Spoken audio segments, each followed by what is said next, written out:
Assalamualaikum warahmatullahi wabarakatuh. Kita masuk ke subbahasan selanjutnya,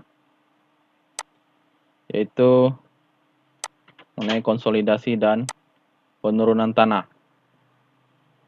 Ini saya masukkan dalam dua bab nanti ya, satu tentang konsolidasi, satu tentang penurunan tanah. Baik, di sini ada sebuah bangunan, kemudian dia berada di atas lereng seperti ini. Kemudian dia, karena dia lereng, di sebelah sisi miring lerengnya ini dikasih tanah timbunan, ya kan? Dengan adanya bangunan di atasnya, maka tanah timbunan yang berada di bawah ini mengalami penurunan, ya kan? Ada gap di sini sampai di sini ada gap, terjadi penurunan. Kemudian di dinding ini, dinding rumah atau bangunan ini terjadi keretakan. Nah, inilah yang akan kita pelajari di sini. Apa yang terjadi di bangunan ini, apa yang terjadi di tanah ini. Ya kan?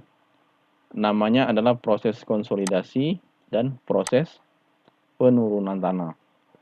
Jadi di sini jelaskan, bila suatu lapisan tanah mengalami pembebanan akibat beban di atasnya, beban apa saja ya, bisa jalan, bisa bangunan, ataupun bisa yang lain, maka tanah di bawahnya atau tanah di bawah beban tersebut akan mengalami kenaikan tegangan. Kemudian mengalami ekses dari kenaikan tegangan ini, ataupun akibat dari tegangan ini adalah terjadinya penurunan elevasi muka tanah dasar, atau ada istilah lain yaitu settlement atau penurunan. Pembebanan ini mengakibatkan adanya deformasi atau perpindahan ya, deformasi atau perpindahan pergerakan dari partikel tanah, kemudian relokasi partikel tanah dan keluarnya air pori dari tanah yang disertai berkurangnya volume tanah. Hal ini mengakibatkan terjadinya penurunan. Jadi dalam suatu proses konsolidasi itu terjadi 4 hal. Yang pertama deformasi, relokasi partikel, kemudian air pori, dan juga akibat dari ketiga tersebut terjadinya pengurangan volume tanah. Pada umumnya di geoteknik terdapat dua jenis tanah, yaitu tanah berbutir atau tanah non-kohesif dan tanah berbutir halus atau tanah kohesif. Pada tanah berbutir kasar atau non-kohesif seperti pasir dan batu atau gravel, air pori ataupun air ya dapat mengalir dengan mudah keluar dari struktur tanah. Karena apa? Ini misalnya tanah berbutir kasar ya. Kalau tanah berbutir kasar di sebelah kiri, di sebelah sisi-sisinya ini terdapat void yang besar, jadi air mudah lewat. Sedangkan untuk tanah kohesif atau tanah clay, tanah lempung, air pori memerlukan waktu yang lama untuk mengalir ke luar. Nah, inilah yang menyebabkan ataupun yang menjadi faktor salah satunya penyebab terjadinya settlement. Oke. Jadi secara umum ya, pengertian dari konsolidasi ini adalah proses berkurangnya volume atau berkurangnya rongga pori tanah dari tanah jenuh berpermeabilitas rendah akibat suatu pembebanan. Proses ini terjadi jika tanah jenuh berpermeabilitas rendah, contohnya ini clay atau lempung, dibebani, ya kan? Maka tekanan air pori akan bertambah. Akibatnya air mengalir ke lapisan tanah dengan tekanan air pori rendah yang diikuti dengan penurunan tanah. karena permeabilitas tanahnya rendah atau proses pengaliran airnya rendah, maka proses konsolidasi dari suatu tanah itu membutuhkan waktu yang lama. Oke. Jadi di sini di sini ada beban ya, ada beban. Kemudian di sini ada sampel tanah. Oke. Di sini sebelum adanya beban, maka tanah ini dalam kondisi yang normal. Posisinya ada air, ada udara, dan ada butiran tanah tersebut. Kemudian akibat beban yang terjadi di atasnya atau diberi beban, maka tanah tersebut akan mengalami tekanan. Tekanan yang terjadi ini mengakibatkan air yang ada di dalam tanah ini keluar dari tanah tersebut. Ya kan? Dan akhirnya ketika semua air dari tanah ini keluar, maka tanah ini akan mengalami penurunan. Di sini titik nol awal ataupun ketinggian tanah dasar. Kemudian di sini kita buat X ya, X ataupun ketinggian tanah setelah dibebani. Nah, proses ini keluarnya air dari tanah akibat beban dan tanah ini tidak mengalami lagi perubahan akibat tekanan tanah ini. Jadi setelah dimampatkan sampai mampet, sampai padat, tanah itu tidak berubah lagi. Nah, itulah namanya proses konsolidasi. Selama tanah ini masih bisa dipadatkan dengan beban yang ada di atasnya atau beban apa saja yang ada di atasnya, berarti tanah ini belum terkonsolidasi dengan sempurna. Hal ini sangat berbahaya. Kenapa? Karena ketika tanah tidak terkonsolidasi dengan baik atau dengan sempurna, maka ini yang terjadi.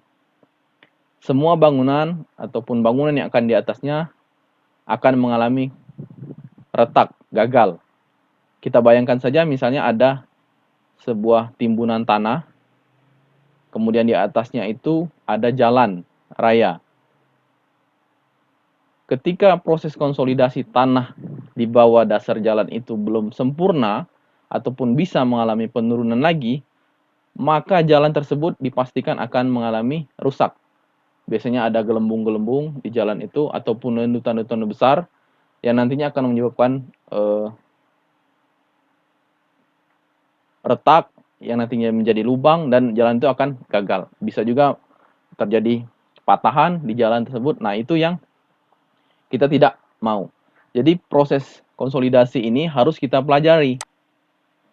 Sejauh mana tanah tersebut atau seberapa lama tanah tersebut akan terkonsolidasi dengan sempurna dan berapa besar konsolidasi atau berapa besar penurunannya, itu yang akan kita pelajari di sini. Di sini jelaskan, dengan adanya penambahan beban di atas lapisan jalan, maka lapisan tanah tersebut akan berubah bentuk dan terjadi pemampatan. Hal ini terjadi karena air tanah berpindah dan rongga tersebut diisi oleh butiran tanah. Oke.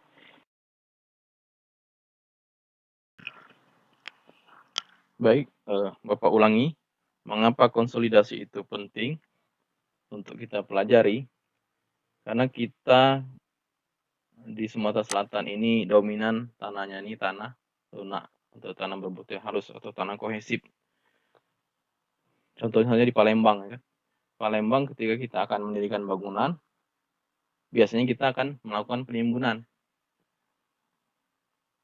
Sebelum di atasnya tuh dibangun konstruksi, baik itu gedung maupun jalan.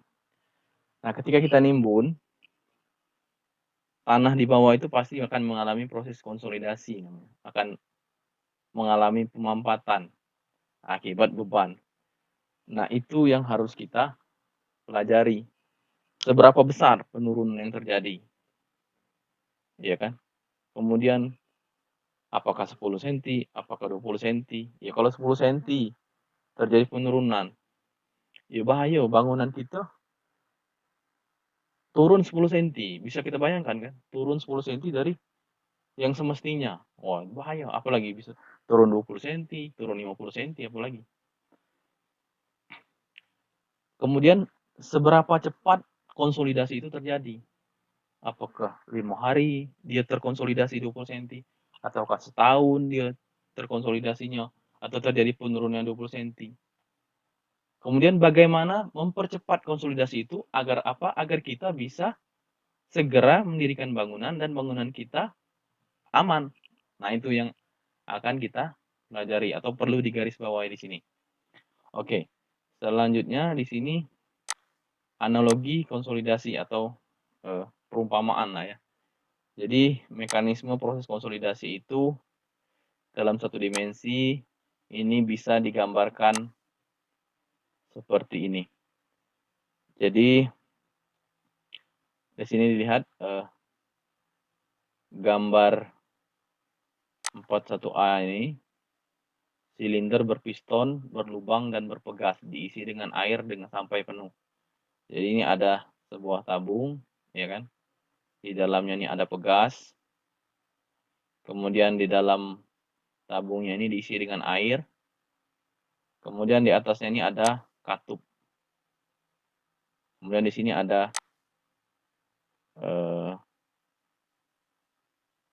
pengukur tekanan lah, ya kan? Pegas bebas, tidak ada gesekan antara ataupun dengan dinding silinder. Pegas melukiskan tanah. Nah, jadi tanah di sini, pegas di sini diibaratkan sebagai tanah. Sedangkan air yang diisi tadi melukiskan air pori. Kemudian lubang piston atau katup ini melukiskan permeabilitas tanah tersebut. Nah, gambar ini menunjukkan kondisi sistem dalam keadaan seimbang. Jadi tanah itu kalau kondisinya seimbang, kira-kira seperti ini. Jadi ada pegas ataupun ada tanahnya, kemudian ada air, tidak terjadi tekanan sama sekali kalau kondisinya seimbang. Kemudian gambar 41B ini menunjukkan adanya beban ataupun penambahan beban ya.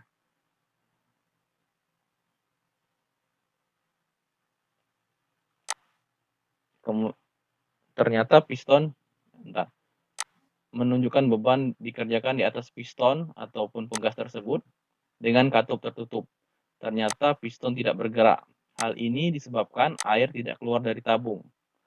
Jadi ketika kita melakukan penekanan dan posisi katupnya ini ditutup, maka tanah ini tidak mengalami perubahan atau pistonnya tidak bergerak. Karena apa? Ya karena air tidak bisa keluar ya kan. Jadi tertekan di dalam situ. Sedangkan air tidak dapat mampet. Pada kondisi ini, beban sepenuhnya dipikul oleh air. Pengukur tekanan air menunjukkan mu0 ditambah dengan penambahan tekanan, kenaikan tekanan air pori sebesar ini disebut dengan kelebihan tekanan air pori. Kondisi dengan katup tertutup ini melukiskan kondisi tanah tak terdrainase. Nah, jadi undrained. Jadi ketika ada beban di atasnya, tetapi tanah tidak keluar, jadi beban itu seutuhnya itu dipikul oleh si air. Nah, kondisi ini namanya kondisi tanah tak terdrainase. Oke, lanjut. Kemudian gambar 41C ini katup dibuka, ya kan? Jadi katup dibuka, kemudian air itu keluar karena tadi kita tekan ya. Air itu keluar dengan kecepatan tergantung dari luas lubangnya nih. Akibatnya apa? Piston tadi bergerak ke bawah. Sehingga yang menahan beban si pegasnya ini. Setiap kelebihan beban, tekanan air pori akan berkurang. Kondisi ini menggambarkan tanah sedang terkonsolidasi. Nah, jadi di sini inilah proses konsolidasi itu. Jadi ketika terjadi penambahan beban, air pori ataupun air keluar dari tanah dan yang menahan bebannya itu si tanah ini atau si pegas ini. Dan piston ini menunjukkan perubahan ya. Ada pergerakan dari jarumnya itu. Selanjutnya, gambar 41D.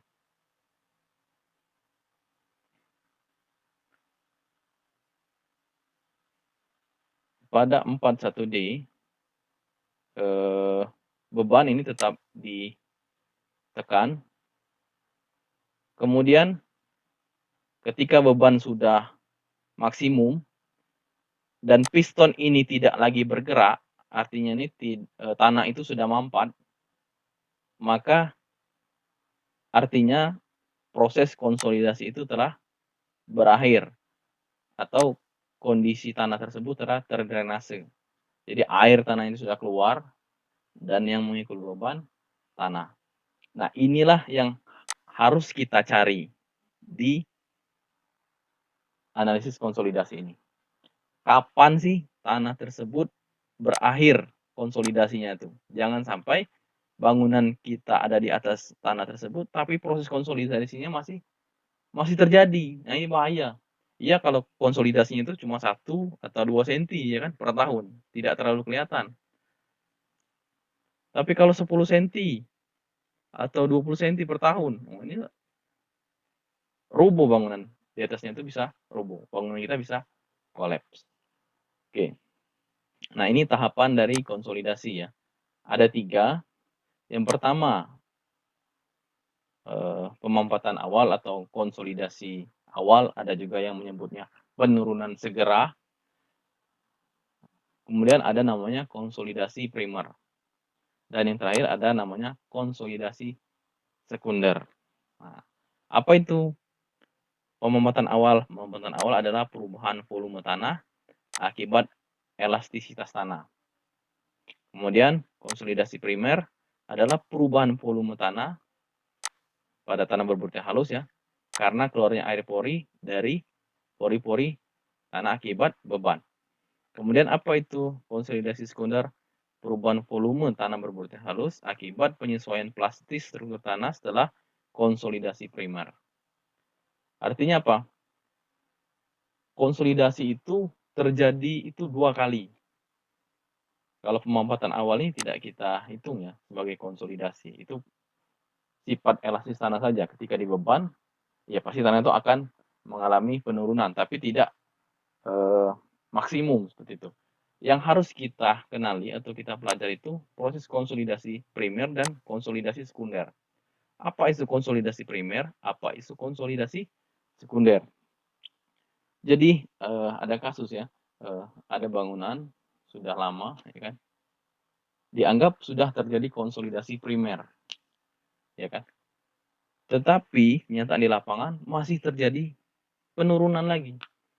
Tadi setelah dilakukan treatment, setelah dilakukan analisis, oh sudah, tanahnya sudah terjadi konsolidasi primer, tanahnya tidak mengalami pemampatan lagi. Artinya kalau kita bangun bangunan di atasnya, bangunan tersebut akan aman.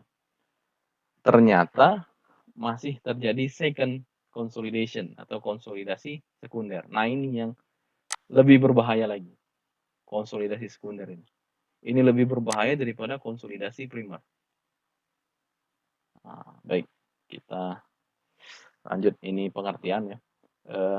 Yang pertama tadi penurunan seketika atau penurunan awal ataupun immediate settlement. Ini diakibatkan oleh deformasi elastis tanah ya, tanah kering, tanah basah, jenuh air tanpa adanya perubahan kadar air. Umumnya penurunan ini diturunkan oleh teori elastisitas. Biasanya terjadi selama proses konstruksi berlangsung. Ini tidak ini biasa terjadi ya, tidak terlalu. Yang harus tuh ini, yang harus kita pelajari.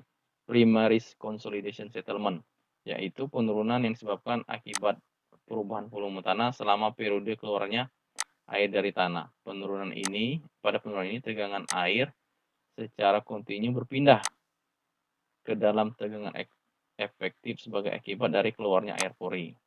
Ini terjadi biasanya pada tanah kohesif clay atau lempung. Ini juga pengertian secondary consolidation settlement atau penurunan konsolidasi sekunder. Bisa dibaca di sini. Oke. Sekarang apa yang mempengaruhi kecepatan konsolidasi? Di sini ada komparasi ataupun perbandingan ya. Bagaimana jika ada tanah berbutir kasar, batu, gravel, ada pasir, ada tanah lanau, dan ada tanah clay atau tanah lempung, tanah liat. Di sini kita lihat jika volume ataupun dimensinya ini 1 meter, tanah gravel ini meloloskan airnya atau sifat permeabilitasnya bisa meloloskan air itu dalam waktu 2 menit. 2 menit air dalam tanah itu habis. Karena dia apa? Pori-porinya besar. Kemudian kalau tanahnya pasir, proses konsolidasinya cepat. Karena dia bisa meloloskan air dalam waktu cuma 2 jam. Kalau tanah lanau ini lebih banyak lagi, 200 hari. Jadi ketika tanah lanau setinggi 1 meter ini diisi air ini bisa habis dalam waktu 200 hari. Oh, sangat lama sekali. Proses konsolidasinya sangat lama sekali. Ini yang berbahaya. Masa kita nunggu setahun, ya kan? Setahun dulu kita tinggalkan tanahnya baru kita bangun. Sedangkan waktu pembangunan biasanya kan 3 atau sampai 6 bulan atau yang 1 tahun. Bagaimana kalau tanah dasarnya itu tanah clay? Berapa waktu yang kita butuhkan untuk terjadi proses konsolidasi? 200 tahun. Siapa yang mau nunggu 200 tahun untuk mendirikan bangunan? Nah, makanya nanti dalam materi nanti akan ada juga yang namanya proses percepatan konsolidasi. Bagaimana yang 200 tahun ini, proses konsolidasinya nih, kita jadikan 1 bulan. Bisa, bisa. Ada namanya nanti percepatan konsolidasi menggunakan metode-metode yang biasa digunakan di lapangan. Ini contoh kasus ya. Bapak dapat satu request dari teman untuk menghitung berapa besar konsolidasi yang terjadi di lahan ini. Ini merupakan stok file batubara di suatu perusahaan di Sumatera Selatan. Mereka meminta berapa sih konsolidasi yang terjadi per tahun dari kasus ini. Jadi di sini ada stok file batubara, ya, batubara ini luasnya ini cukup luas,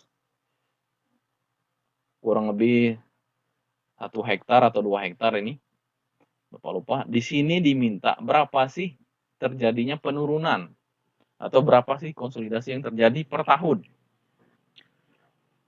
Setelah Bapak analisis menggunakan metode elemen hingga, menggunakan praksis, dengan memasukkan seluruh lapisan tanah dan beban yang terjadi. Jadi di sini ada beban yang terjadi, yaitu beban dari batu bara, kemudian di sini ada lapisan tanahnya masing-masing. Berdasarkan hasil sondir dan hasil bore file, bukan bore file, bor dalam, masukkan ke praksis, kemudian dihitung. Dari perhitungan ini didapatlah kurva seperti ini. Jadi ada kedalaman tanah, kemudian ada kurva. Di sini ada min 0,20 dalam waktu ini harinya 1 tahun ini. Jadi setelah dianalisis penurunan yang terjadi di sini ya, di tanah sekitar sini akibat beban dari batu bara ini sebesar 15 sampai 20 cm per tahun. Jadi proses konsolidasi itu penting kita pelajari, karena apa? Ini sangat berkaitan dengan bangunan yang ada di atas tanah tersebut, terutama bangunan-bangunan yang berada di atas tanah lempung. Nah, jadi tugas kita selaku civil engineer itu menghitung berapa besar penurunan yang terjadi akibat konsolidasi, kemudian berapa lama waktu konsolidasi itu, dan mengetahui faktor-faktor apa saja yang mempengaruhi dari si konsolidasi.